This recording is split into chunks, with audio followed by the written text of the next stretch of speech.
What up, guys? I know I usually cover sneakers and all that sort of stuff, but I also like technology and sports, and today it was all about technology with the new iPhone and all the other stuff that hit today, so I thought it'd be dope to give you a brief overview of everything that you should know. First, the announcement had four major parts: Apple Watch, the iPad Pro, the Apple TV, and of course the iPhone 6s and the 6s Plus. So let's start things off with talking about the Apple Watch. Updates to the Apple Watch were mostly related to third-party apps that can run directly on the device. They had a dope medical demo for doctors and patients. Prior to today, apps needed to have a companion app on the iPhone to run that is no longer needed in this case. They also added a new model in rose gold and anodized aluminum and a few watch bands as well. If you want a more luxury look, the Apple Watch Hermes will start at $1,100 based on the band and go up to $1,500. Now, all of this is part of the OS update, which hits on September 16th, and the Hermes watches will be available on October 5th. Next up is the iPad Pro, which is a whopping 12.9 inches, but it is really built for professionals.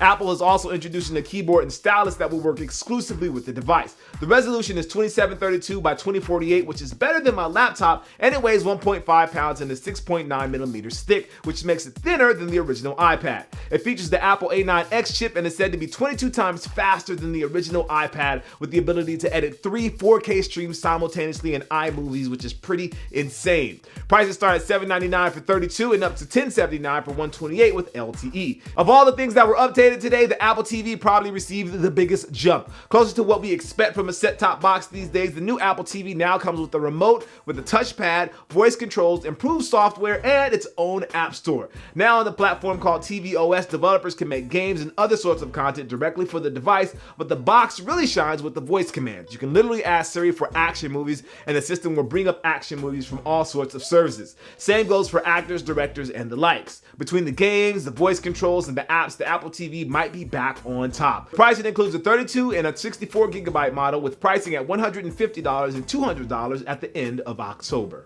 And finally, we have the iPhone. Apple is actually in an S year, so what we're getting is the iPhone 6s and the 6s Plus. As always, the camera is better, but another big update is the addition of 3D Touch. 3D Touch allows you to force touch in apps, which will then pop up a quick action that you can take action on, or if you do a longer, harder touch, it will pop out options for you to take actions on those.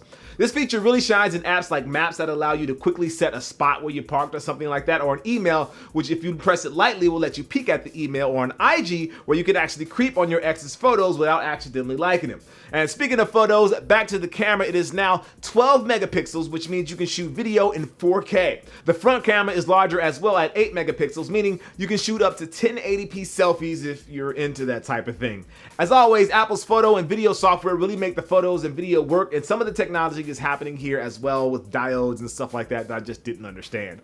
One cool thing that they are introducing is live photo, which is kind of like a GIF with audio that will happen for 3 seconds when you take a picture. The front-facing camera now has a flash, it actually uses the screen for a flash, which has that same natural tone coloring. Now, the internals of the phone are also faster. They have an A9 processor chip, which should speed things up considerably. The phone is slated to release on September 25th with standard pricing at $199 at 16 gigabytes for the 6S and going up to $499 for 128 gigabytes on the 6S Plus. Of course, all of these prices are with a 24-month contract, which means the prices for the actual phone just by itself are a lot more. So what are your thoughts on everything introduced today? Anything catch your attention? Let me know down below. I think I personally like the 6S and the iPad Pro. I can see using that to edit videos like these when I travel. So what are your thoughts? Let me know again right down below. Don't forget to like, favorite, and subscribe if you like the video, and be sure to visit the links in the description if you want more details on everything that I talked about today. Well, I am your host, Jacques Slade, and I'll see you later today on Today in Sneaks. All right, guys, I'll see you soon.